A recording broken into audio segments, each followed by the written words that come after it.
അമ്മ വഴിയെ രണ്ടാം ദിവസം. ബന്ധങ്ങൾക്കുള്ള പ്രാധാന്യം. ഇന്നത്തെ നമ്മുടെ നിയോഗം, പരിശുദ്ധ അമ്മയുടെ മധ്യസ്ഥതയ്ക്ക് നമ്മുടെ എല്ലാ പെൺകുട്ടികളെയും നമുക്ക് സമർപ്പിക്കാം. നാം ഏറ്റുചൊല്ലേണ്ട വചനം ലൂക്കായുടെ സുവിശേഷം 2-ാം അധ്യായം 48-ാം തിരുവചനം. അവിടുന്ന് തന്റെ ദാസിയുടെ താഴ്മയെ കടാക്ഷിച്ചു. ഇപ്പോൾ മുതൽ സകല തലമുറകളും എന്നെ ഭാഗ്യവതി എന്ന് പ്രകീർത്തിക്കും. നാം ചെയ്യേണ്ട ത്യാഗപ്രവൃത്തി, നമ്മെ വേദനിപ്പിച്ച ഒരാളുടെ 5 നന്മകൾ കണ്ടെത്തി ആ വ്യക്തിയോട് അത് പറയുക.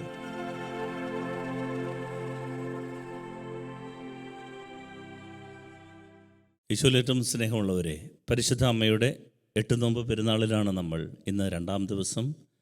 നമുക്ക് പരിശുദ്ധ അമ്മ നൽകുന്ന സന്ദേശം ശ്രവിക്കാം. ഈ 8 ദിവസവും നന്നായി നോമ്പെടുത്ത് പ്രാർത്ഥിച്ച് അമ്മയ്ക്ക് ഏറ്റവും ശ്രേഷ്ഠമായ ഒരു സമ്മാനം നൽകാൻ നമുക്കൊരുങ്ങാം. പ്രിയപ്പെട്ടവരെ, നമ്മൾ ഇന്ന് പരിശുദ്ധ അമ്മയുടെ ജീവിതത്തിലെ ഒരു സംഭവം മനസ്സിൽ ധ്യാനിച്ചുകൊണ്ട് അതിൻ്റെ പൊരുളുകൾ മനസ്സിലാക്കാൻ ഞാൻ സൂചിപ്പിച്ചു. കുറേ കൂടി വിശാലമായ ജീവിത ചക്രവാളങ്ങളെ വിശാലമാക്കുന്ന ആഴമുള്ള ഒരു സ്പർശനം പരിശുദ്ധ അമ്മ നമുക്ക് തരാൻ ആഗ്രഹിക്കുന്നു. അതിനായി നമ്മളെ ഒരുക്കുകയാണ് അമ്മ. അതുകൊണ്ട് ഇന്ന് നമ്മൾ ധ്യാനിക്കുന്നത് ലൂക്കായുടെ സുവിശേഷം 2-ാം അധ്യായത്തിൻ്റെ 48-ാം വാക്യമാണ്. വചനം ഇങ്ങനെയാണ്: അവനെ കണ്ടപ്പോൾ മാതാപിതാക്കൾ വിസ്മയിച്ചു. അവൻ്റെ അമ്മ അവനോട് പറഞ്ഞു, മകനെ, നീ ഞങ്ങളോട് ഇങ്ങനെ ചെയ്തതെന്ത്? നിന്റെ പിതാവും ഞാനും ഉത്കണ്ഠയോടെ നിന്നെ അന്വേഷിക്കുകയായിരുന്നു. പശ്ചാത്തലം നമുക്കറിയാം. ബാലനായ ഈശോയെ 12-ാമത്തെ വയസ്സിൽ ദേവാലയത്തിൽ നഷ്ടപ്പെട്ടു. പരിശുദ്ധ അമ്മയും യോസേപ്പ് പിതാവും അന്വേഷിച്ചു. ബന്ധുക്കളുടെ ഇടയിൽ കാണാത്തത് കൊണ്ട് ദേവാലയത്തിൽ തിരിച്ചുപോയി. ദേവാലയത്തിലെത്തിയപ്പോൾ വേദനയോടെ ഉത്കണ്ഠയോടെ അമ്മ പറയുന്ന വാക്കാണ് നമ്മൾ കേട്ടത്. അമ്മ ചോദിച്ചു, മോനെ, നിന്റെ പിതാവും ഞാനും ഉത്കണ്ഠയോടെ നിന്നെ അന്വേഷിക്കുകയായിരുന്നു. അമ്മ പറഞ്ഞത് ശ്രദ്ധിച്ചോ? അമ്മയുടെ ഉള്ളിൻ്റെ ഉള്ളിലെ ഒരു മനോഭാവത്തെക്കുറിച്ചാണ് നമ്മളിന്ന് ധ്യാനിക്കുന്നത്. ഈ മനോഭാവത്തിൻ്റെ പേരാണ് പാരസ്പര്യം. ബന്ധങ്ങളുടെ ഇഴയടുപ്പങ്ങൾക്ക് വില കൊടുക്കുന്ന ഒരമ്മ. അമ്മയ്ക്ക് വേണമെങ്കിൽ പറയാമായിരുന്നു, മോനെ, ഞാനും നിൻ്റെ പിതാവായ ഈ ജോസഫും നിന്നെ എന്തോരം അന്വേഷിച്ചു. മോനെ, ഞാനും നിൻ്റെ വളർത്തുപിതാവായ ഈ ജോസഫും. ഇതെല്ലാം സത്യങ്ങളാണ്, ഇതെല്ലാം യാഥാർത്ഥ്യങ്ങളുമാണ്. പക്ഷേ അമ്മ ഈ സത്യങ്ങൾക്കപ്പുറത്തേക്ക് സ്നേഹത്തിൻ്റെ, പാരസ്പര്യത്തിൻ്റെ, ബന്ധത്തിൻ്റെ, ഊഷ്മളതയുടെ ഒരു അവസ്ഥ സൃഷ്ടിക്കുന്ന അമ്മയാണ്. അതാണ് അമ്മയുടെ അമ്മ സ്നേഹം. പ്രിയപ്പെട്ടവരെ, ബന്ധങ്ങൾ വളരെ വിലപ്പെട്ടതാണ്. അതുകൊണ്ടാണ് ഉൽപ്പത്തിയുടെ പുസ്തകത്തിൽ പറയും, മനുഷ്യൻ ഏകനായിരിക്കുന്നത് നന്നല്ല. ദൈവത്തിൻ്റെ മനസ്സാണത്. മനുഷ്യൻ ഏകനായിരിക്കുന്നത് നന്നല്ല. അത് കുടുംബജീവിതത്തെക്കുറിച്ച് മാത്രം പറയുന്നതല്ല. അതേത് തിരഞ്ഞെടുക്കപ്പെട്ട ജീവിതത്തിലും ഈ പാരസ്പര്യത്തിലായിരിക്കുക, ബന്ധത്തിലായിരിക്കുക. ബന്ധം മുറിഞ്ഞാൽ പ്രാർത്ഥന മുറിയും. ബന്ധങ്ങൾ മുറിഞ്ഞാൽ നന്നായിട്ടൊന്ന് പ്രാർത്ഥിക്കാൻ പോലും പറ്റില്ല. അതുകൊണ്ടാണ് മറ്റെല്ലാ മതങ്ങളിൽ നിന്ന് വ്യത്യസ്തമായി ക്രൈസ്തവ മതം എപ്പോഴും അപരനിലൂടെ ദൈവത്തിൽ എത്തിച്ചേരാനുള്ള മതമാണ്. അവരനെ ഒഴിവാക്കിക്കൊണ്ട് നമുക്ക് ദൈവത്തിൻ്റെ സ്വർഗത്തിൽ, ഹൃദയത്തിൽ സ്ഥാനമില്ല. അതുകൊണ്ട് ഇന്ന് അമ്മ നമ്മെ പഠിപ്പിക്കുന്ന സുന്ദരമായ പാഠം, മനസ്സിൽ ഒരവസ്ഥ സൂക്ഷിക്കണം. ഈ ഊഷ്മളതയുടെ, പവിത്രമായ ബന്ധങ്ങളുടെ, മുറിഞ്ഞു പോകാത്ത, അറ്റുപോകാത്ത സ്നേഹബന്ധത്തിൻ്റെ ജീവിത കഥകൾ ജീവിതത്തിൽ എഴുതി പിടിപ്പിക്കാൻ നമുക്കാകണം. അതുകൊണ്ട് ഇന്ന് നമ്മൾ വചനത്തിലേക്കൊന്ന് മെല്ലെ ആഴത്തിൽ പ്രവേശിക്കാൻ ആഗ്രഹിക്കുകയാണ്. എനിക്കറിയാം, പരിശുദ്ധ അമ്മയുടെ മടിയിലിരുന്ന് പഠിച്ചെടുത്ത പാഠങ്ങളാണ് ഈശോയെ അറിയും. ഈശോ ദൈവമായിരുന്നു, പക്ഷേ അവൻ പൂർണ്ണ മനുഷ്യനുമായിരുന്നു. അതുകൊണ്ട് ഈ അമ്മയുടെ ഒക്കത്തിരുന്ന്, അമ്മയുടെ മുഖത്ത് നിന്ന്, അമ്മയുടെ ശൈലികളിൽ നിന്ന് അവൻ നേടിയെടുത്ത പാഠങ്ങൾ, അതാണ് അവൻ ജീവിതത്തിൽ കാണിച്ചു കൊടുത്തത്. നിങ്ങൾക്കറിയാം, ഒരിക്കൽ പോലും ഈശോ ബന്ധങ്ങൾ മുറിച്ചു കളഞ്ഞില്ല. അവൻ 12 പേരെ തിരഞ്ഞെടുത്തു. അവന് കൃത്യമായിട്ടറിയാമായിരുന്നു ഒറ്റിക്കൊടുക്കാനിരിക്കുന്നവൻ ആരാണെന്ന്. അവനെക്കുറിച്ച് യോഹന്നാൻ പറയുന്നുണ്ട്, അവനൊരു കള്ളനായിരുന്നു എന്നും അവൻ പണസഞ്ചിയിൽ വീണത് മോഷ്ടിക്കുമായിരുന്നുവെന്നും ഒക്കെ വ്യക്തമായി ഈശോയ്ക്ക് അറിയാമായിരുന്നു. എന്നിട്ടും ഈശോ ഈ സുവിശേഷത്താളുകളിൽ മോഷണത്തെക്കുറിച്ച് ഒരു പ്രസംഗവും പറഞ്ഞിട്ടില്ല. മോഷണത്തെക്കുറിച്ച് ഒരു പ്രസംഗം പോലും എന്തുകൊണ്ടാണ് ഈശോ പറയാഞ്ഞത്? ആ ബന്ധം മുറിഞ്ഞു പോകാൻ പാടില്ല. ബന്ധങ്ങൾ മുറിഞ്ഞാൽ പിന്നീട് സുവിശേഷം പറയാൻ പറ്റാതാകും.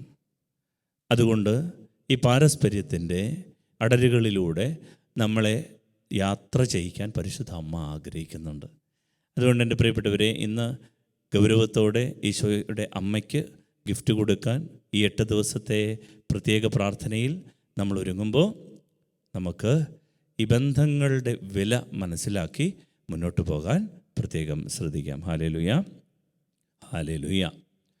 സ്നേഹമുള്ളവരെ, ഇതിനു വേണ്ടി ഞാൻ നിങ്ങളോട് പറയാൻ ആഗ്രഹിക്കുന്നത്, അമ്മയുടെ മനസ്സിൽ നിന്ന് പഠിച്ചെടുത്ത പാഠം ഈശോ തൻ്റെ ജീവിതത്തിൽ പ്രാവർത്തികമാക്കിയതും നമുക്ക് തന്ന ലോകത്തിൻ്റെ സുവിശേഷവുമാണ്.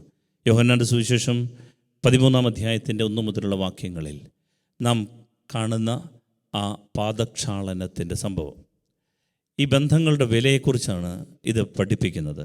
നമുക്കറിയാം, ഇതിൻ്റെ പൊരുളുകൾ മനസ്സിലാക്കണമെങ്കിൽ ഇതിനകത്ത് കൂടെ കൂടെ ആവർത്തിക്കുന്ന ചില കീ വേർഡ്സ് ഉണ്ട്, ചില വാക്കുകളുണ്ട്. അതൊക്കെ ഒന്ന് തപ്പിയെടുത്ത് അതൊന്ന് മനനം ചെയ്താൽ, ധ്യാനിച്ചാൽ എന്താണ് സുവിശേഷകൻ ഇതുകൊണ്ട് അർത്ഥമാക്കിയത്, പരിശുദ്ധാത്മാവ് എന്താണ് നമ്മളോട് പറയാൻ ആഗ്രഹിക്കുന്നത് എന്ന് നമുക്ക് മനസ്സിലാകും. യോഹന്നാൻ്റെ സുവിശേഷം അതിൻ്റെ 13-ാം അധ്യായത്തിൻ്റെ 1 മുതലുള്ള വാക്യങ്ങളിൽ നാം കാണുന്നത്, ഈശോ തനിക്ക് സ്വന്തമായുള്ളവരെ സ്നേഹിച്ചു, അവസാനം വരെ സ്നേഹിച്ചു എന്ന് പറഞ്ഞാൽ മരണം വരെ സ്നേഹിച്ചു എന്നും സ്നേഹിക്കാൻ വേണ്ടി ഏതറ്റം വരെ അവൻ പോയി എന്നൊരർത്ഥവുമുണ്ട്. സ്നേഹത്തിൻ്റെ ഏതറ്റത്തിലും പോകാൻ അവൻ തയ്യാറാണ്. ബന്ധങ്ങൾ നിലനിൽക്കാൻ അവന് വലിയ ഇഷ്ടമാണ്. അതുകൊണ്ടാണ് അവൻ ഈ അത്താഴത്തിൻ്റെ ഇടയിൽ എഴുന്നേറ്റ് ശിഷ്യന്മാരുടെ പാദങ്ങൾ കഴുകുന്നത്. ഈ അത്താഴത്തിനിടയിൽ അവൻ എഴുന്നേറ്റു.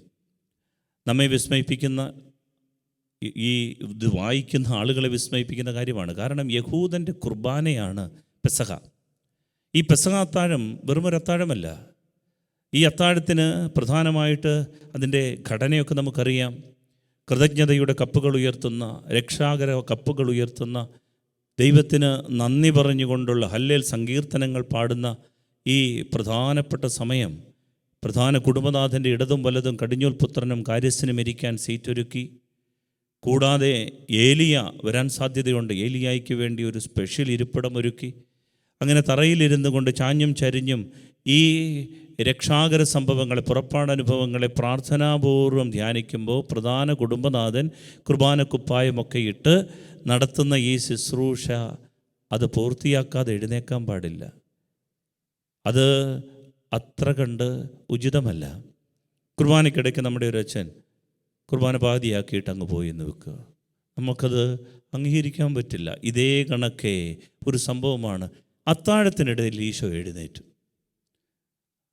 അതൊരു അപകടകരമായ സൂചനയാണ്. എന്തുകൊണ്ടാണ് ഇത്ര പ്രാധാന്യമുള്ള ഈ പെസഹായുടെ ദിവസം, ആ ദിവസത്തിൻ്റെ പെസഹാനുഷ്ഠാനത്തിൻ്റെ ഇടയിൽ പാതിയായപ്പോൾ ഈശോ എഴുന്നേറ്റ് അടിമയുടെ വേഷം കെട്ടിയതും കുർബാനക്കുപ്പായം മാറ്റിയതും? കാരണം എന്താണെന്നറിയാമോ? ഈശോയുടെ മനസ്സിലേക്ക് ഈശോ പഠിപ്പിച്ചൊരു വചനം തെളിഞ്ഞു വന്നു. മത്തായിയുടെ സുവിശേഷത്തിലെ വചനമാണ്. മത്തായിയുടെ സുവിശേഷത്തിൽ നമ്മൾ അത് വായിക്കുന്നുണ്ട്. അതിൻ്റെ 5-ാം അധ്യായത്തിൻ്റെ 23-ാം തിരുവചനമാണ്.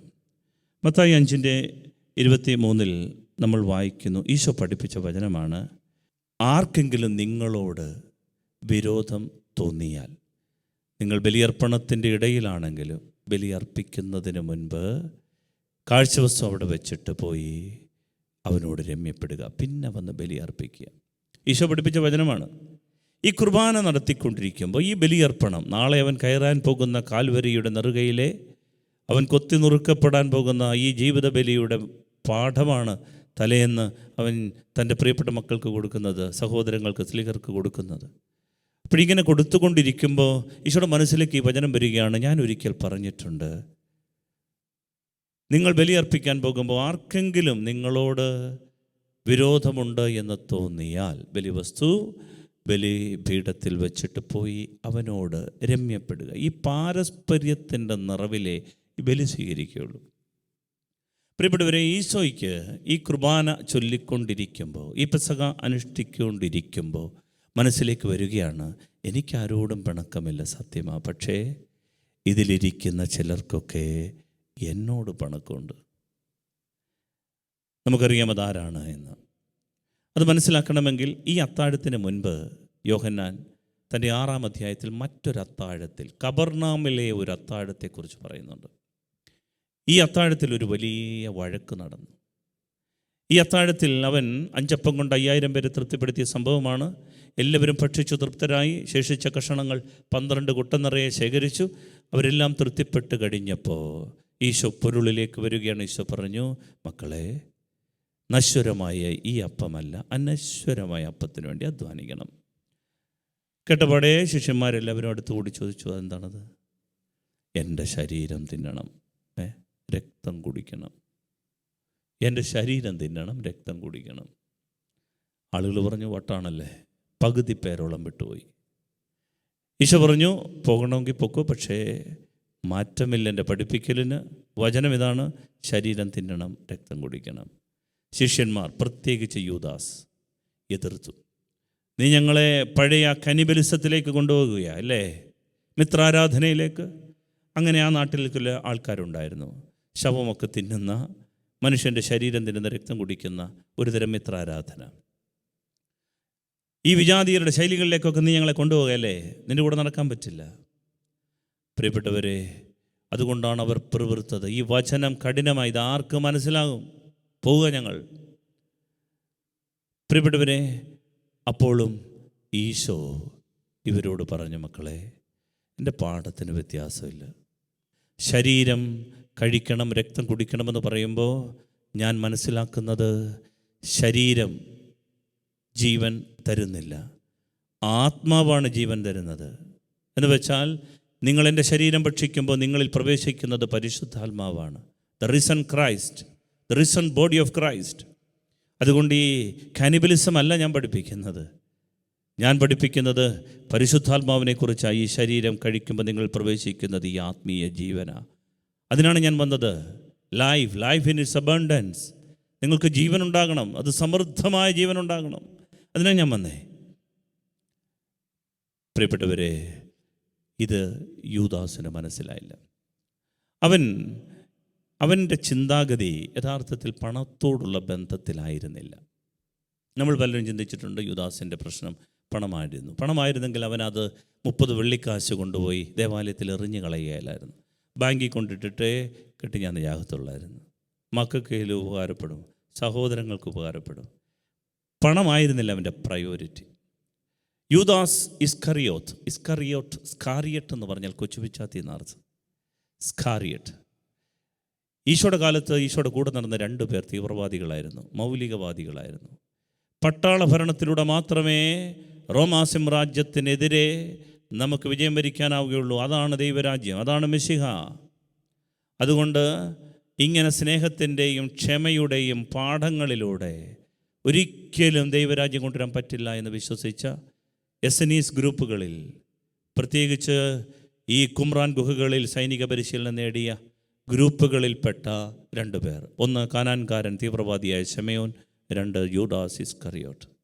അതുകൊണ്ടാണ് ഈശോയെ പിടിക്കാൻ ഗത്സമേൻ തോട്ടത്തിൽ ആളുകൾ വന്നപ്പോൾ പത്രോസ് പറഞ്ഞു, ഞങ്ങളുടെ കയ്യിൽ 2 വാളുകളുണ്ട്. ഇവരെക്കുറിച്ചായിരിക്കാം സൂചിപ്പിച്ചത്, 2 വാളുകൾ. പ്രിയപ്പെട്ടവരെ, ഈ നിലപാടുമായിട്ടാണ് ജീവിക്കുക. ഒരിക്കലും ഈശോയെ മനസ്സിലാക്കാതെ പോകുന്ന യൂദാസ്, ഒരിക്കലും ഈശോയെ പിടികിട്ടാതെ പോകുന്ന യൂദാസ്. ഈ യൂദാസ് അതുകൊണ്ട് തന്നെ ഇതിനെല്ലാം എതിർത്തു. വീണ്ടും ഈ 2ാമത്തെ അത്താഴത്തിൽ, അതുകൊണ്ടാണ് ഈശോ അത്താഴത്തിനിടയിൽ എഴുന്നേറ്റിട്ട് പറയുകയാണ്, മക്കളെ,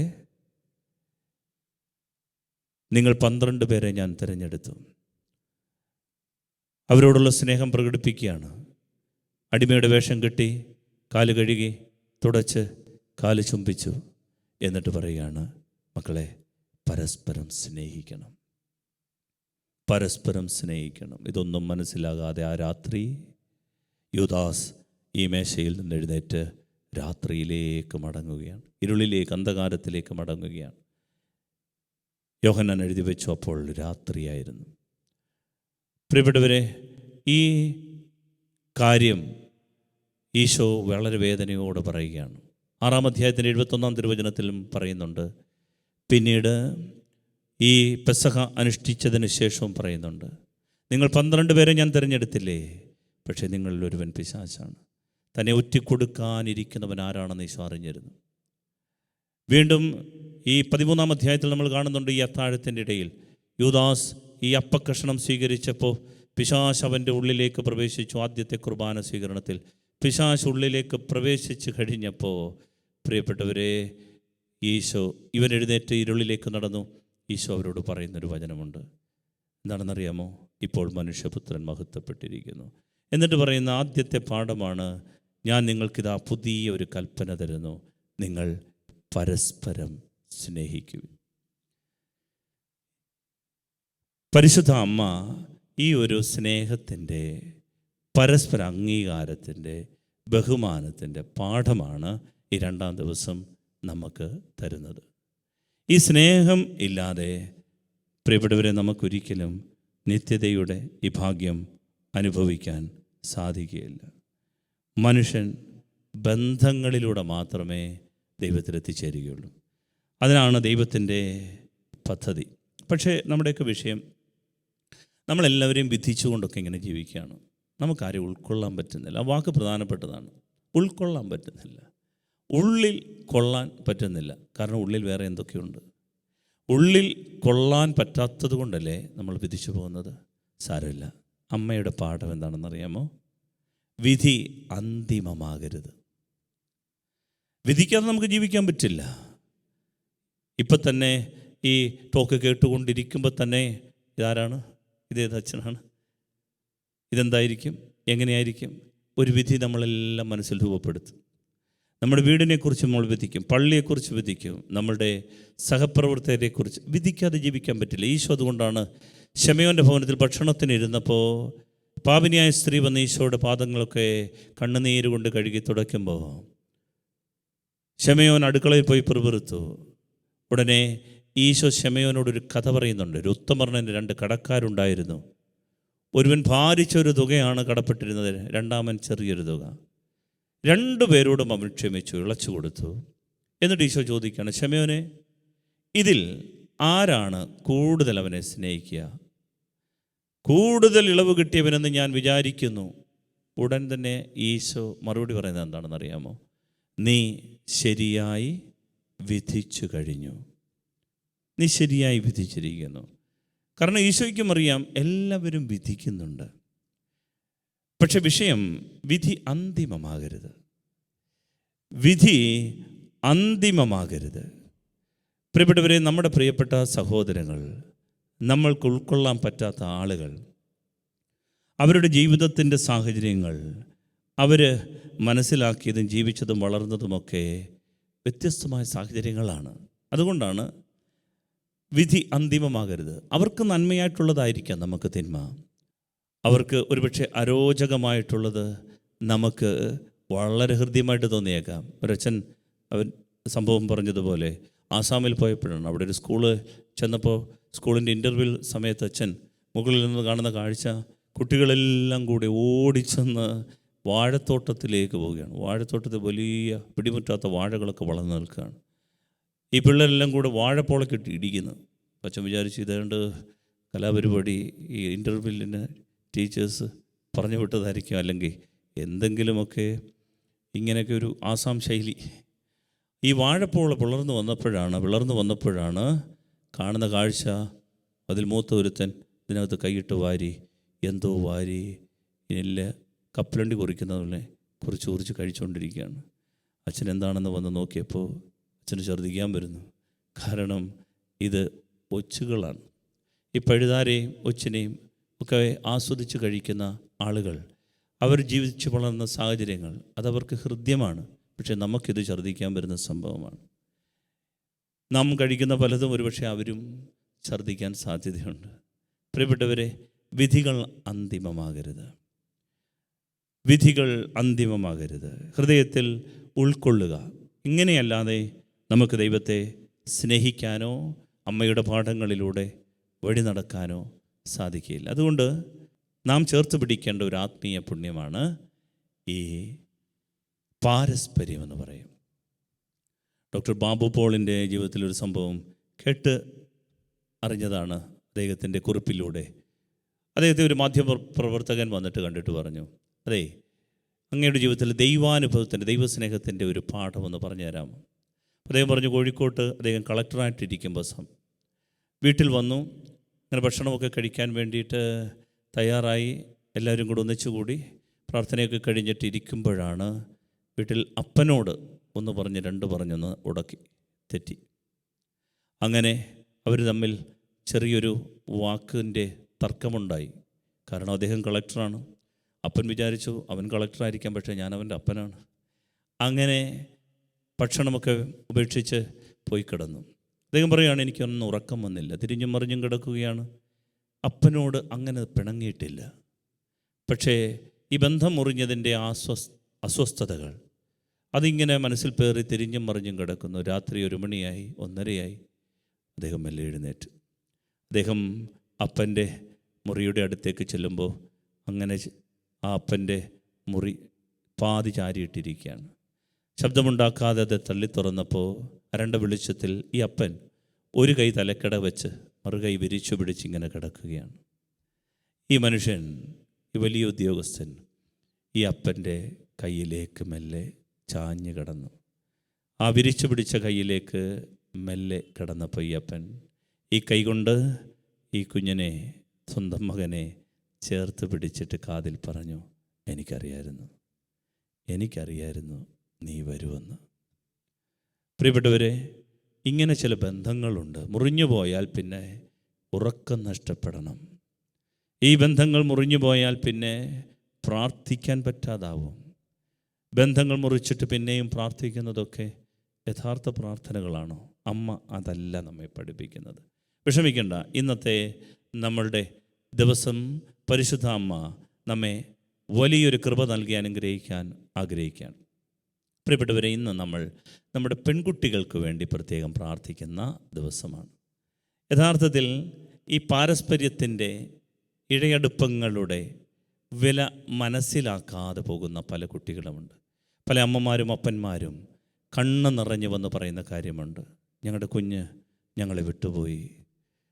നന്നായി പഠിക്കുകയും സൺഡേ സ്കൂൾ പഠിക്കുകയും പള്ളിയിൽ വിശുദ്ധ കുർബാനയ്ക്ക് നിൽക്കുന്നത് കണ്ടാൽ വലിയ അഭിഷേകം മാതാപിതാക്കൾക്ക് പോലും തോന്നിയ ഈ കുഞ്ഞ് എന്തേ എല്ലാം വിട്ടുപേക്ഷിച്ച്, ഈ ബന്ധങ്ങളുടെ വില, ഈ ദൈവബന്ധം ഉപേക്ഷിച്ച്, ഈ മാതൃബന്ധം പിതൃബന്ധം ഉപേക്ഷിച്ച് കുഞ്ഞുങ്ങൾ ഈ നിലനിൽപ്പില്ലാതെ നഷ്ടപ്പെട്ടു പോകുന്നു.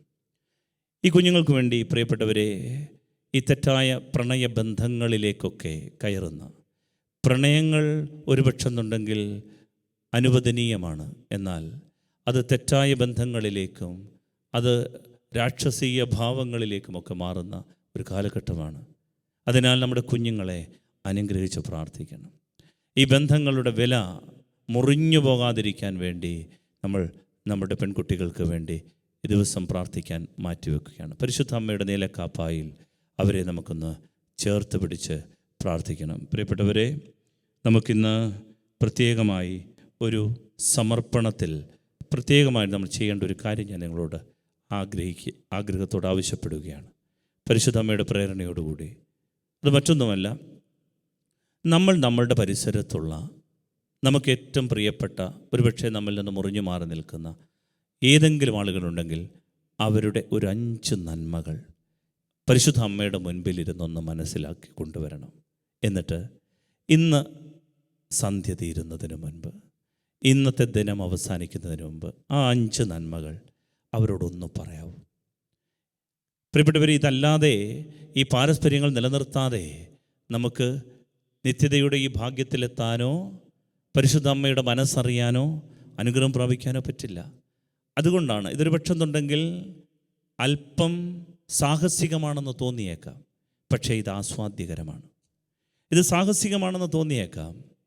എങ്ങനെ നമുക്ക് ആ ആൾ എൻ്റെ ഈ ബന്ധത്തെ, സംസാരത്തെ എടുക്കും എന്നൊക്കെ തോന്നിയേക്കാം. അതുകൊണ്ടാണ് ഞാൻ പറഞ്ഞത്, അമ്മയുടെ മുൻപിൽ അല്പനേരം പ്രാർത്ഥിച്ച് ഒരു ജപമാലയുടെ ഒരു രഹസ്യമെങ്കിലും ചൊല്ലിയിട്ട് നാം വെറുക്കാൻ കാരണമായ, നമ്മെ മുറിവേൽപ്പിച്ച, ചതവേൽപ്പിച്ച ആളിൻ്റെ ഒരു 5 നന്മ പ്രിയപ്പെട്ടവരെ മനസ്സിലേക്കൊന്ന് കൊണ്ടുവരാമോ? എന്നിട്ട് ഇന്ന് സന്ധ്യയ്ക്ക് മുൻപ് അവരോട് അതൊന്ന് പറയാമോ? സാഹസികമാണ്, പക്ഷേ ആസ്വാദ്യകരമാണ്. ഇതാണ് അമ്മ നമ്മെ നോക്കി പുഞ്ചിരിക്കാനുള്ള വഴി. പരിശുദ്ധ അമ്മേ, ഒരു സുഗന്ധത്തെ സ്നേഹിക്കുന്ന കണക്കെ സ്നേഹിക്കാൻ കൊതിക്കുന്നവരല്ലേ നമ്മൾ. അമ്മ കൂടെ ഉണ്ടാകും, അമ്മ നമ്മെ സഹായിക്കും. അതുകൊണ്ട് ഈ ബന്ധം നിലനിർത്താൻ നമുക്ക് ആഗ്രഹിച്ച് പ്രാർത്ഥിക്കാം. യെശയ്യായുടെ പുസ്തകം 22-ാം അധ്യായം 22-ാം തിരുവചനം നമുക്കൊന്ന് ഏറ്റുപറഞ്ഞ് പ്രാർത്ഥിക്കണം. ദാവീദ് ഭവനത്തിൻ്റെ താക്കോൽ അവൻ്റെ തോളിൽ ഞാൻ വെച്ചു കൊടുക്കും. അവൻ തുറന്നാൽ ആരും അടയ്ക്കില്ല, അവൻ അടച്ചാൽ ആരും തുറക്കില്ല. അതുകൊണ്ട് അവൻ്റെ കരുത്തിൽ, ഈ അധികാരവചനത്തിൽ ശക്തിപ്പെട്ടുകൊണ്ട് നമുക്ക് ഈ ശുശ്രൂഷയിലേക്ക്, അതിൻ്റെ പൂർത്തീകരണത്തിലേക്ക് വരാം. നമുക്ക് ആരാധനയിൽ പരിശുദ്ധ അമ്മയുടെ സജീവ സാന്നിധ്യം അനുഭവിക്കാൻ സാധിക്കട്ടെ.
സേവിച്ചിടും ഞാൻ സർവ്വവുമാ അടിയനിതാ അടിയനിതാ ദേവാ അടിയനിതാ ദേവാ അടിയനിതാ ദേവാ അടിയനിതാ. മനസ്സ് തുറന്ന്, ഹൃദയം തുറന്ന് ഈശോയോട് പ്രാർത്ഥനയോടെ നമുക്ക് പ്രാർത്ഥിക്കാം. കർത്താവേ, ഇതാടിയൻ, അങ്ങയുടെ ദാസൻ, സ്നേഹത്തോട് ഞങ്ങളങ്ങെ ആരാധിക്കട്ടെ, സ്നേഹത്തോടെ ഞങ്ങളങ്ങെ വണങ്ങട്ടെ. കർത്താവെ, ഞങ്ങൾക്ക് തന്ന എല്ലാ ദാനങ്ങളെ പ്രതി, പ്രത്യേകിച്ച് ഞങ്ങളുടെ ശ്രേഷ്ഠദാനമായ പരിശുദ്ധ അമ്മയെ പ്രതി ഞങ്ങളങ്ങേക്ക് നന്ദി പറയുന്ന കർത്താവ്. അമ്മയുടെ പിറന്നാളിൽ സംബന്ധിക്കുന്ന ഈ ദിവസം പ്രിയപ്പെട്ട ഞങ്ങളുടെ എല്ലാ പെൺകുട്ടികളെയും അങ്ങയുടെ കരങ്ങളെ സമർപ്പിക്കുക. ഞങ്ങളുടെ കുഞ്ഞുങ്ങളുടെ മേൽ അങ്ങയുടെ പരിശുദ്ധ അമ്മയുടെ സജീവ സാന്നിധ്യവും സംരക്ഷണവും തരാൻ ഞങ്ങൾ അങ്ങയോട് പ്രാർത്ഥിക്കുകയാണ്. കർത്താവെ, അവരോട് ചേർന്നാണ് ഞങ്ങൾ അങ്ങേ ആരാധിക്കുന്നത്, അവരെ ചേർത്ത് വെച്ചുകൊണ്ടാണ് ഞങ്ങൾ അങ്ങേ സ്തുതിക്കുന്നത്. ഞങ്ങളുടെ കുടുംബങ്ങളെ, കൂട്ടായ്മകളെ, ഞങ്ങളുടെ ഇടവകകളെ, ഞങ്ങൾക്ക് വേണ്ടി അങ്ങ് ഒരുക്കിയ പ്രിയപ്പെട്ട മക്കളെ എല്ലാവരെയും ചേർന്ന് പാടി സ്തുതിക്കാം. ആരാധിക്കും ഞാൻ പൂർണ്ണ ഹൃദയമോടെ,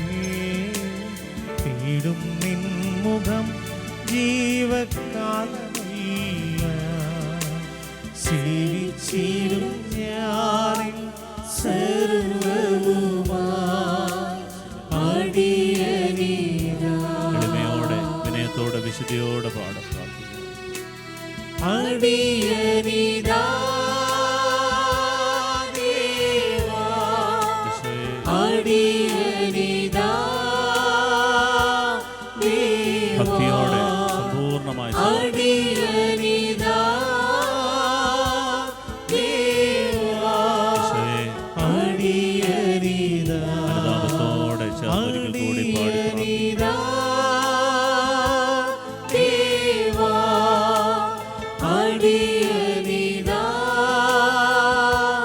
ദേവാ, അടിയനിതാ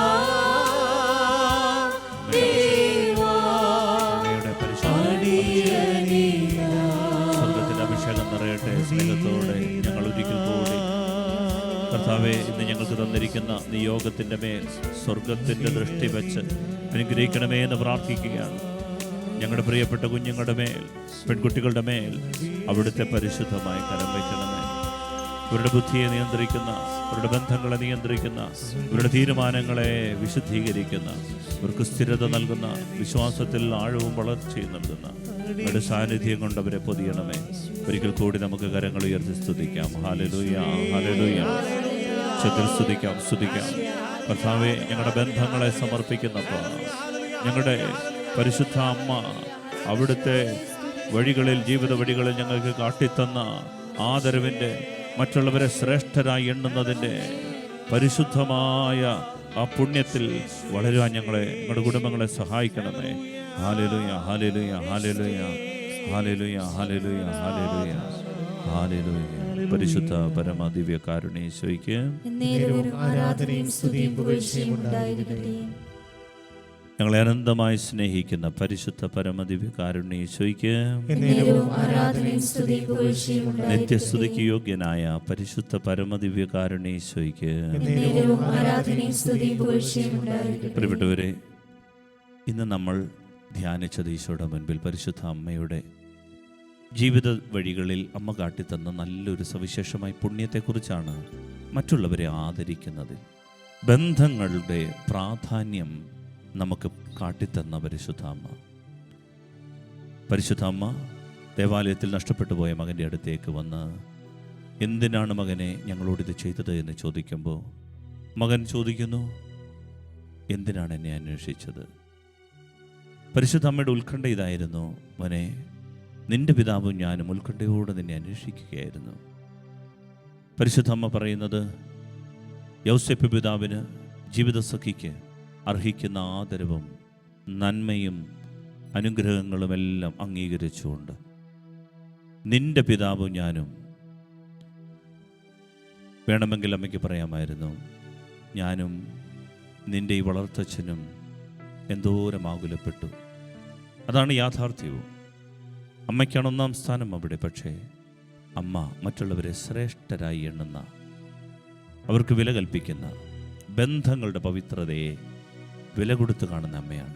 പ്രിയപ്പെട്ടവരെ, അതിനാൽ തന്നെ ഈ ദിവസത്തെ നമ്മുടെ നിയോഗം പ്രത്യേകമായി നമ്മൾ നമ്മുടെ പെൺകുട്ടികൾക്ക് വേണ്ടി സമർപ്പിക്കുമ്പോൾ, അവരുടെ ജീവിതത്തിൽ, അവരുടെ തിരഞ്ഞെടുപ്പുകളിൽ, ജീവിത വഴികളിൽ, അവരുടെ പഠന മേഖലകളിൽ, അവരുടെ വരുമാന മാർഗങ്ങളിൽ, അവർ കുടുംബത്തിന് വേണ്ടിയുള്ള അധ്വാനങ്ങളിൽ, അവരുടെ എല്ലാ തീരുമാനങ്ങളിലും പരിശുദ്ധമായ ഈ നൈർമല്യമുണ്ടാകണമേ എന്ന് നമുക്ക് ആഗ്രഹിക്കാം.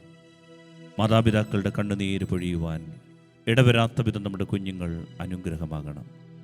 നമ്മുടെ ബന്ധങ്ങളുടെ വില അറിഞ്ഞ് കുടുംബത്തിൽ ജീവിക്കാൻ കുഞ്ഞുങ്ങൾ ശ്രേഷ്ഠരായി മാറണം. അതിനാൽ ഈ ദിവസം അവർക്ക് വേണ്ടി നമ്മളൊന്ന് ഏറ്റുപറഞ്ഞ് പ്രാർത്ഥിക്കുന്ന വചനം ലൂക്കായുടെ സുവിശേഷം 2-ാം അധ്യായം 48-ാം തിരുവചനമാണ്. നമ്മുടെ കുഞ്ഞുങ്ങൾ ഭാഗ്യവതികളായി മാറണം.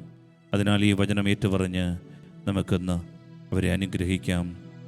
ലൂക്കാ 2:48 പരിശുദ്ധ അമ്മയുടെ സ്തോത്രഗീതത്തിൽ അമ്മ ഇങ്ങനെ ഉദ്ഘോഷിച്ചു.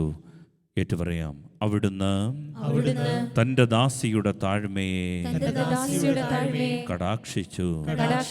ഇപ്പോൾ മുതൽ സകല തലമുറകളും എന്നെ ഭാഗ്യവതിയെന്ന് പ്രകീർത്തിക്കും. അവിടുന്ന് തന്റെ ദാസിയുടെ താഴ്മയെ കടാക്ഷിച്ചു. ഇപ്പോൾ മുതൽ സകല തലമുറകളും എന്നെ ഭാഗ്യവതി എന്ന് പ്രകീർത്തിക്കും. പ്രിയപ്പെട്ടവരെ, നമ്മുടെ പരിശുദ്ധമായ ഈ ആരാധനയിൽ നമ്മൾ അമ്മയോട് ചേർന്ന് ഒരിക്കൽ കൂടി ഇരടികൾ പാടി ദൈവത്തെ വണങ്ങുകയാണ്. ദൈവ സാന്നിധ്യത്തെ ഹൃദയത്തിൽ ജീവിതത്തിൽ ഏറ്റെടുത്തുകൊണ്ട് അമ്മയുടെ പിറന്നാളിന് വേണ്ടി നമ്മൾ ഒരുങ്ങുകയാണ്. അമ്മയുടെ സജീവമായ മാധ്യസ്ഥവും ശക്തിയും നമ്മൾ അനുഭവിക്കാൻ ദിവ്യകാരുണ്യനാഥൻ നമ്മെ സഹായിക്കും. അവിടുത്തെ കൃപ പൊതിയട്ടെ, അവിടുത്തെ കൃപ നമ്മളെ നയിക്കട്ടെ. ഇരടികളോട് ചേർന്ന് പാടി പ്രാർത്ഥിക്കാം. Ave Maria, Ave Maria, Ave Maria, Ave Maria, Ave Maria, Ave Maria.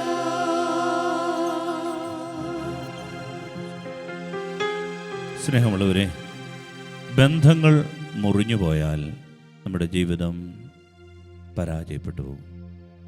ബന്ധമറ്റുപോയാൽ എല്ലാം തകരും. എല്ലാ മതങ്ങളിൽ നിന്ന് വ്യത്യസ്തമായി ദിവ്യകാരുണ്യനാഥൻ നമ്മെ പഠിപ്പിക്കുന്ന സ്നേഹത്തിൻ്റെ ഈ ബന്ധം വളരെ വിലപ്പെട്ടതാണ്. നാം സ്വർഗത്തിലെത്തുവാൻ ദൈവം ഒരുക്കിയ വഴികളാണ് മറ്റുള്ളവർ. അവരിലൂടെ മാത്രമേ നമുക്ക് നിത്യതയിലെത്താൻ പറ്റുകയുള്ളൂ. നിത്യതയുടെ ജീവിതം നാം ഇപ്പോൾ ജീവിക്കുന്ന ഈ ഭൗമിക ജീവിതത്തോട് ഉദാത്തമായി കടപ്പെട്ടിരിക്കുന്നു. ഈ ജീവിതത്തിൻ്റെ ചുവട് പിടിച്ച് മാത്രമേ നിത്യജീവിതത്തിലെത്താൻ പറ്റൂ. അങ്ങനെയെങ്കിൽ ബന്ധങ്ങൾ അത് വിശുദ്ധമായി നിലനിർത്തുവാൻ ദൈവത്തിൻ്റെ കരുണ നമുക്ക് ആവശ്യമുണ്ട്. ഈ സമയം കർത്താവായ ദൈവം നമുക്ക് തരുന്ന അഭിഷേകത്തോടെ ചേർന്ന് നിന്നുകൊണ്ട് ക്ഷമിക്കുന്ന സ്നേഹത്തോടെ മുറിഞ്ഞുപോയ ബന്ധങ്ങളെ തിരികെ പിടിക്കാൻ ഒരു അഭിഷേകത്തിന് വേണ്ടി നമ്മൾ പ്രാർത്ഥിക്കുകയാണ്. ഹെബ്രായർക്കുള്ള ലേഖനം 12-ാം അധ്യായം 15-ാം തിരുവചനം: ദൈവകൃപ ആർക്കും നഷ്ടപ്പെടാതിരിക്കാൻ സൂക്ഷിക്കുവിൻ. വിദ്വേഷത്തിൻ്റെ വേര് വളർന്ന് ഉപദ്രവം ചെയ്യാതിരിക്കാൻ ശ്രദ്ധിക്കുവിൻ. പ്രിയപ്പെട്ടവരെ, ദൈവത്തിൻ്റെ അനന്തമായ കൃപയാൽ ഹൃദയത്തിൽ ബന്ധങ്ങൾ മുറിഞ്ഞു പോകുന്ന ഏതെങ്കിലും അവസ്ഥകളുണ്ടെങ്കിൽ നമ്മൾ നമ്മുടെ പ്രിയപ്പെട്ടവരോട് ക്ഷമിച്ച് അനുഗ്രഹിക്കുവാനുള്ള കൃപയ്ക്ക് വേണ്ടി നമ്മൾ പ്രാർത്ഥിക്കണം. എല്ലാവരെയും ശ്രേഷ്ഠരായി എണ്ണാനുള്ള കൃപ, പരിശുദ്ധ അമ്മയുടെ ആ മനസ്സ് നമുക്കുണ്ടാകാൻ വേണ്ടി പ്രാർത്ഥിക്കണം. യാക്കോബ് 1:20 പറയും, കോപം ദൈവനീതിയുടെ പ്രവർത്തനത്തിന് പ്രേരണ നൽകുന്നില്ല. കോപം ദൈവനീതിയുടെ പ്രവർത്തനത്തിന് പ്രേരണ നൽകുന്നില്ല. അതിനാൽ നമ്മളുടെ തെറ്റുകളെല്ലാം ക്ഷമിക്കപ്പെടാൻ വേണ്ടി നമ്മൾ ക്ഷമിച്ച് പ്രാർത്ഥിക്കണം.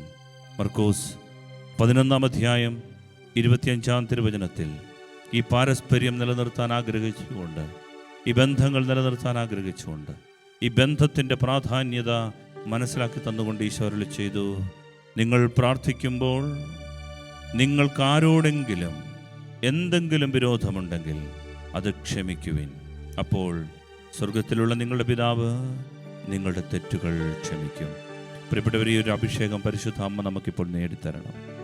എല്ലാവരെയും സ്നേഹിക്കാനൊരു കൃപ, നമ്മെ വേദനിപ്പിച്ചവരുടെ അടുത്ത് ചെന്ന് അവരുടെ നന്മകൾ കണ്ടെത്തി അതവരോട് പറയാനുള്ള ഒരു തുറവി, ആത്മനിറവ് നമുക്ക് ആവശ്യമുണ്ട്.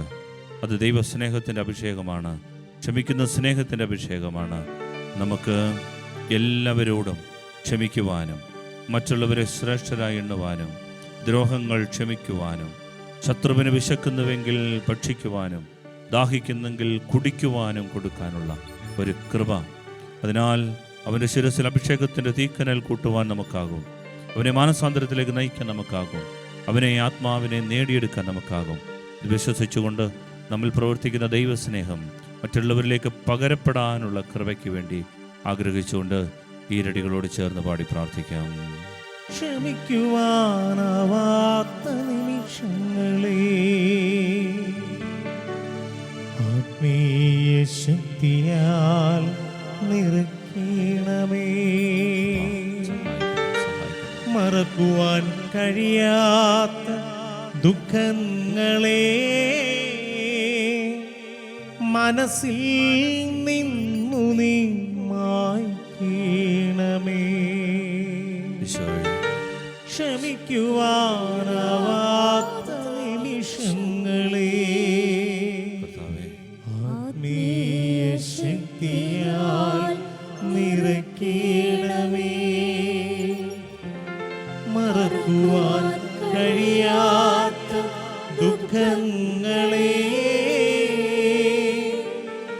മനസ്സിൽ നിന്നു നീ മായ്ക്കണമേ. കരങ്ങൾ ഈശോയിലേക്ക് നീട്ടി. യേശുവേ യേശുവേ നീ മാത്രമേ സഹായം. സ്നേഹത്തോടെ ഈശോയെ നോക്കി പാടാം. യേശുവേ യേശുവേ നീ മാത്രമേ സഹായം.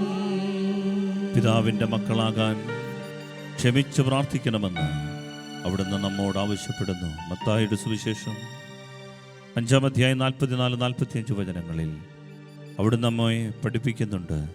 ശത്രുക്കളെ സ്നേഹിക്കുവിൻ, പീഡിപ്പിക്കുന്നവർക്ക് വേണ്ടി പ്രാർത്ഥിക്കുവിൻ, അങ്ങനെ നിങ്ങൾ നിങ്ങളുടെ സ്വർഗസ്ഥനായ പിതാവിൻ്റെ മക്കളായിത്തീരും. കർത്താവെ, ക്ഷമിക്കാൻ സഹായിക്കണമേ.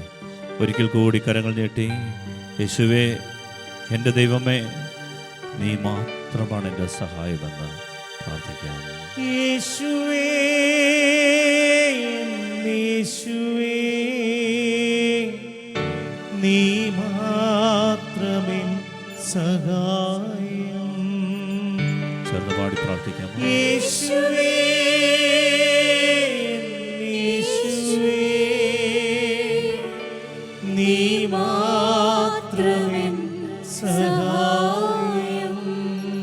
ക്ഷമിക്കുന്ന ദൈവമാണ് നമുക്കുള്ളത്.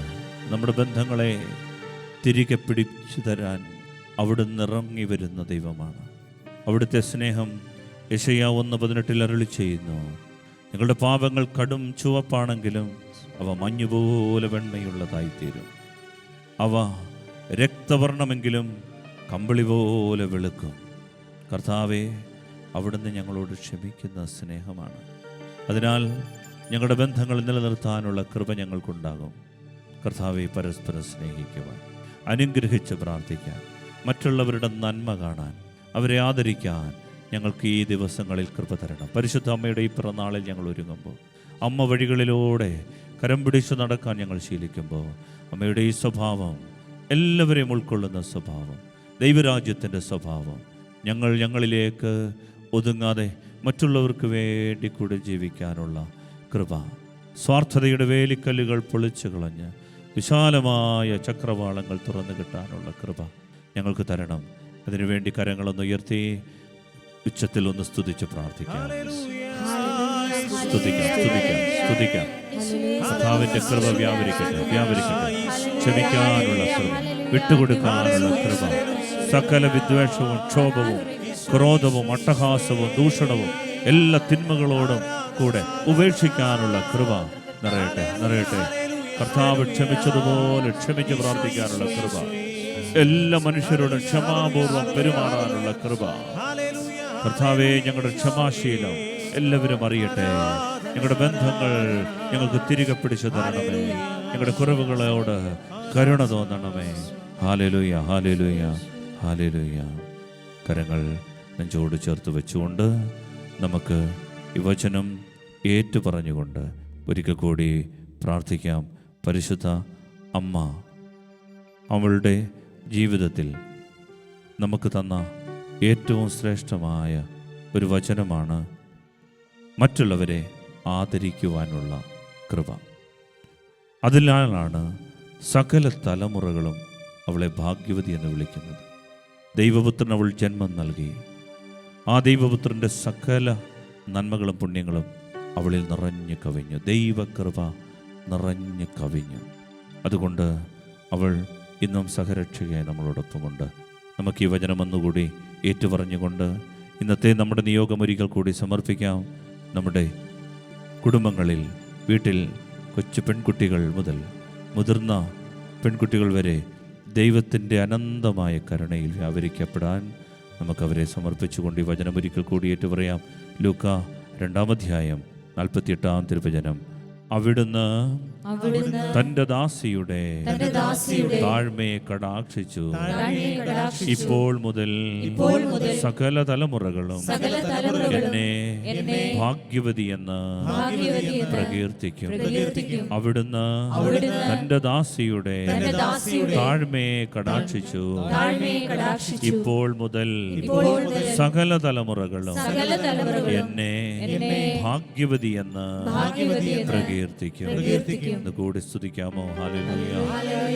കൃപകൾ നിറയട്ടെ, കൃപകൾ നിറയട്ടെ. പരിശുദ്ധ അമ്മയുടെ ഈ പിറന്നാളിന്റെ എല്ലാ നൽവരങ്ങളും ഞങ്ങളുടെ കുഞ്ഞുങ്ങളിലേക്ക് വ്യാപരിക്കട്ടെ, ഞങ്ങളുടെ പെൺകുട്ടികളിലേക്ക് വ്യാപരിക്കട്ടെ. കുടുംബത്തിൽ അവരെടുക്കുന്ന തീരുമാനങ്ങളിലേക്ക്, അവരുടെ പഠന മേഖലകളിലേക്ക്, ജീവിത വഴികളിലേക്ക്, ബന്ധങ്ങളിലേക്ക് നിറയട്ടെ. കർത്താവേ, ബന്ധം മുറിച്ചുകൊണ്ട് വീട് വിട്ടിറങ്ങിപ്പോകാൻ അനുവദിക്കരുതേ. സഭയുടെ കൂട്ടായ്മ വിട്ട് വീട് വിട്ട് ഇറങ്ങിപ്പോകാൻ അനുവദിക്കരുതേ. കർത്താവായ ദൈവമേ, കൂട്ടായ്മയുടെ ശക്തി തിരിച്ചറിയാൻ കൃപകൾ കൊടുക്കണമേ. വിശ്വാസത്തിന്റെ ശക്തി തിരിച്ചറിയാൻ കൃപകൾ കൊടുക്കണമേ. Hallelujah, hallelujah, hallelujah, hallelujah, hallelujah. ഇരടികൾ ചേർന്ന് പാടി നമ്മൾ ആശീർവാദത്തിന് വേണ്ടി കാണുന്നു സ്ത്രീ കാനായിലും വാഗ്ദാനമായി സ്ത്രീ ഏദനിലും അടയാളമായി നീ വെളിപാടിലും കാണുന്നു സ്ത്രീ കാൽവരി കാണുന്നു സ്ത്രീ കാനായിലും വാഗ്ദാനമായി സ്ത്രീ ഏദനിലും അടയാളമായി വെളിപാടിലും സ്ത്രീകളിൽ ധന്യയാം സ്ത്രീയാകും നീ പരിശുദ്ധ കന്യ മാതാവല്ലോ. സ്ത്രീകളിൽ ധന്യയാം സ്ത്രീയാകും നീ പരിശുദ്ധ കന്യ മാതാവല്ലോ. ആരാധന ഈശോയെ, ആരാധന ഈശോയെ, ആരാധന. യേശുവിന്റെ നാമത്തിൽ വിടുതലുകൾ സംഭവിക്കും. അഭിഷേകമാ ഞങ്ങളുടെ മനസ്സിനെ മുറിവേൽപ്പിച്ച, വാക്കാൽ വിധിച്ച, ദൂഷണം പറഞ്ഞ്, തെറ്റിദ്ധരിച്ച, നുണകൾ പറഞ്ഞ്, മുൻവിധി ചെയ്ത്, നാശങ്ങൾ ചെയ്ത്, നീതി നിഷേധിച്ച്, കള്ളസാക്ഷ്യം പറഞ്ഞ് നമ്മുടെ ബന്ധങ്ങളെ മുറിച്ചു കളഞ്ഞ ജീവിത സാഹചര്യങ്ങളെ ഇപ്പോൾ കർത്താവായ ദൈവമേ അവിടെ നിറങ്ങി വന്ന് വിശുദ്ധീകരിക്കണം. ഞങ്ങളുടെ ആത്മാവിന്റെ മേൽ വ്യാപരിക്കുന്ന, മനസ്സിന്റെ അടിത്തട്ടിൽ വ്യാപരിക്കുന്ന സകല വിദ്വേഷങ്ങളും വെറുപ്പുകളും വിശ്വാസരാഹിത്യങ്ങളും കലഹങ്ങളും കർത്താവേ ഇപ്പോൾ അവിടുന്ന് എടുത്തു മാറ്റണമേ. ഈശോയെ, സ്നേഹം നടിച്ചതും സ്നേഹം നടിച്ച് കപടമുഖത്തോടുകൂടി നടന്നതും അശുദ്ധ വഴികളിലൂടെ നടന്നതും സർവ്വതിന്മകളുടെയും ആസക്തികളുടെയും അടിപ്പെട്ടതും അതുമൂലം ഞങ്ങളുടെ ബന്ധങ്ങൾക്ക് വില കൽപ്പിക്കാതെ പോയതും ഞങ്ങൾ തിരിച്ചറിഞ്ഞുകൊണ്ട് ഇപ്പോൾ അങ്ങയുടെ നാമത്തിൽ ഞങ്ങൾ സൗഖ്യത്തിന് വേണ്ടി, വിടുതലിന് വേണ്ടി, പാപക്ഷമയ്ക്ക് വേണ്ടി പ്രാർത്ഥിക്കുന്നു. ഞങ്ങളുടെ പൂർവികരോട്, ഞങ്ങളുടെ കുടുംബക്കാരോട്, അന്യമതക്കാരോട്, ഞങ്ങളുടെ സഹോദരങ്ങളോട്, ഞങ്ങളുടെ അയൽക്കാരോട്, ഞങ്ങളുടെ കൂട്ടായ്മയോട് ഞങ്ങൾ ചെയ്തു പോയ സകല പാപങ്ങളും ക്ഷമിക്കണമേ, ക്ഷമിക്കണമേ. ഞങ്ങളുടെ നന്ദികേടുകളെ ക്ഷമിക്കണമേ. കർത്താവേ, അവിടുത്തെ പരിശുദ്ധമായ സാന്നിധ്യത്തിൽ മാപ്പ് ചോദിച്ച് പ്രാർത്ഥിക്കുന്നു. ഈശോയുടെ നാമത്തിൽ ക്ഷമിക്കുക, ഈശോയുടെ നാമത്തിൽ ക്ഷമിക്കുക.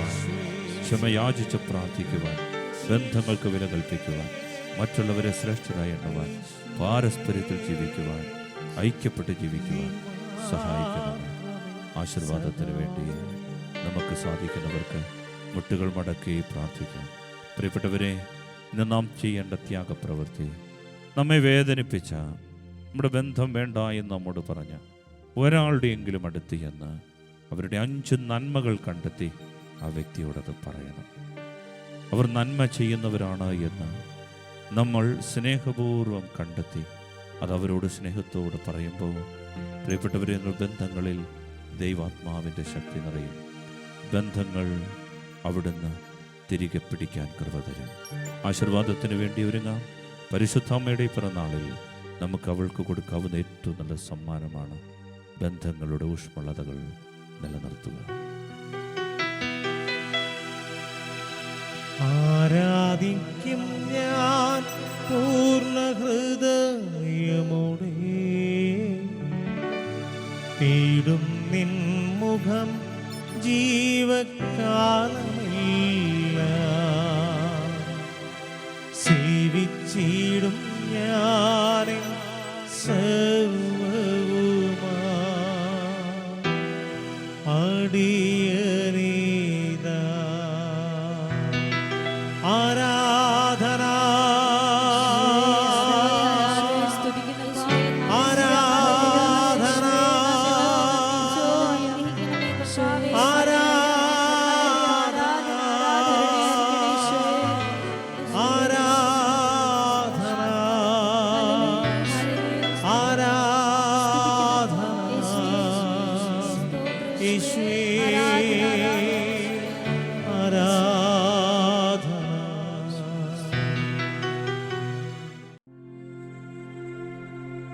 മാതാവിനോടുള്ള ഇന്നത്തെ പ്രാർത്ഥന.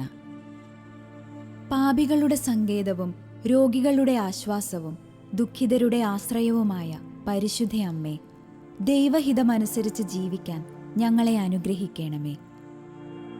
ഞങ്ങൾക്കിപ്പോൾ ഏറ്റവും ആവശ്യമുള്ള അനുഗ്രഹം ഈശോയോട് പ്രാർത്ഥിച്ച് വാങ്ങിത്തരണമേ. അംബികേ നാഥേ കന്യകേ, ത്രിലോകരാജ്ഞിയായി മേവുന്നോളേ, പാടുന്നു ഞങ്ങൾ തൻ മാനസ വീണയിൽ നിൻ സ്തുതി ഗീതകങ്ങൾ.